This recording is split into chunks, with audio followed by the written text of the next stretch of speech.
Séptima edición de la Semana de la Guarania. La Guarania es de mi pueblo. Allí están los sollozos de su pasión y los gritos de su rebeldía. José Asunción Flores. Del sábado 20 de agosto al jueves 1 de septiembre.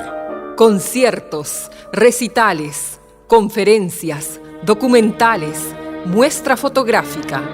Concierto homenaje, sábado 27 de agosto, 20:30 horas, Gran Teatro José Asunción Flores del Banco Central del Paraguay. Campaña de preparación para la presentación ante la UNESCO de la candidatura de la Guarania para que sea declarada como Patrimonio Cultural Inmaterial de la Humanidad.